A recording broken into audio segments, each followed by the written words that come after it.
Hey, sis, there is no shame in starting over. Actually, it's power in it. I recall so many times that I had to revamp an idea or make a decision to walk away from a project that I was working on, or some friendships the doors closed on. And on top of all of that, my household was in shambles. I mean, the marriage was bad, divorce, children moved out, empty nester. I had to give my dog away. There was so many things that if I really went into it, we would be here all day. But I wanted to kind of revisit those times because I recognized that had those times not happened, I wouldn't be here to pour into you on today. I would not be able to tell you from the other side of what that looked like at that time that you can make it. It's no need to be ashamed of where you are right now. And I recognize that some people, they may be okay where they are. But if you are that person that's watching me now, then maybe this is for you.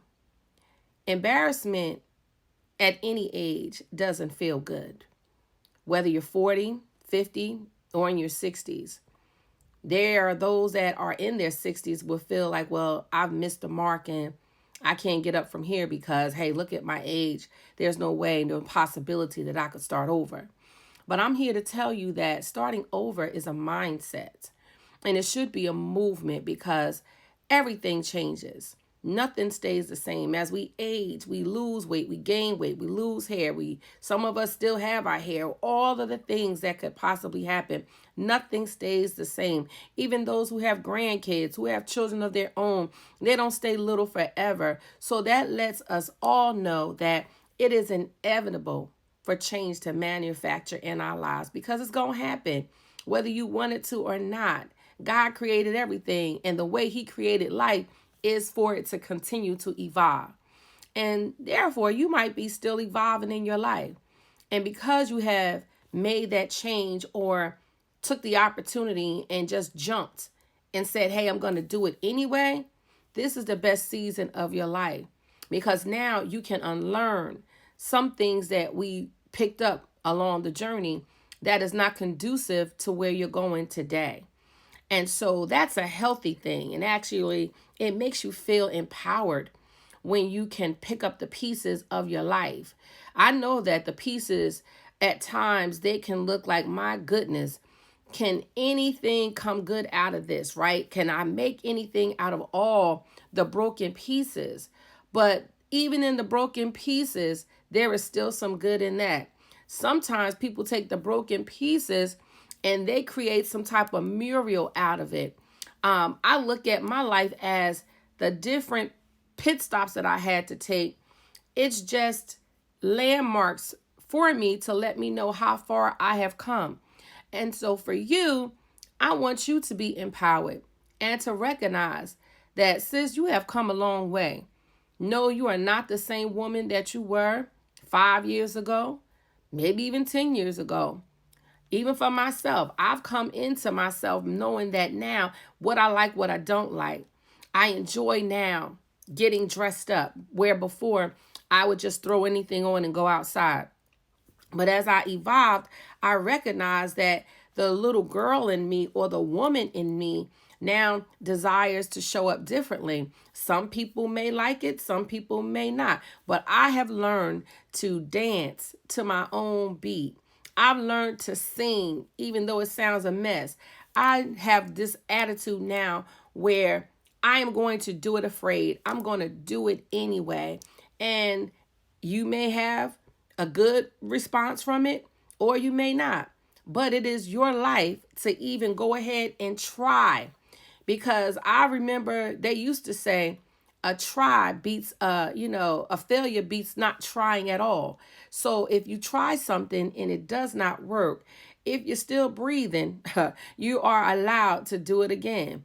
Like a child, or even as us as adults, we may write something down on the paper. We may have some type of vision that we are writing the details and recognize on the paper, oops, I didn't have that in the right position, or I want to erase that because that doesn't fit where I'm going, or it's not what I should be doing right now. You have the right to make a different choice in your life. And so because of that, it's power. It's power in saying no in this season, and it's power in saying yes. It's power in kind of like reserving yourself to do something different. And it's power in it because now that you have made that choice to even embrace the shame of your past and move on, you can now help somebody else on the journey. This is what I believe my assignment and your assignment is in this season of our lives, is to help somebody else across that bridge when shame shows up. To look shame in the face and say, I'm not afraid of what my shame was. I'm not afraid. You cannot continue to hold me hostage to my past, because that's just it. It is my past. I am still writing new chapters in my book. And therefore, you should be able to embrace the shame, but to also recognize that there is power in the shame, because shame does not stay always. It actually is powerful because it lets people know that they couldn't keep a good girl down when they thought that it was all over, right? They couldn't keep you from dreaming, even though you may had to have shut down that business that you had, not only to start it all over again with a different idea and a different brand.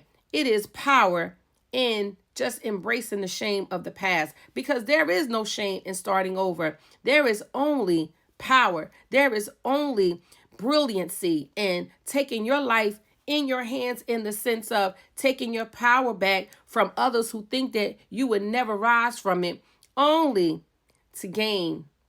And when you gain, you empower other people. All right, girl, you know. Girl, listen, ain't no other way but up. You don't have to be ashamed of anything. What you can do is walk in the success of where you're going right now. So, girl, you know, girl, you got this. You got this. I believe in you. You better get it, girl.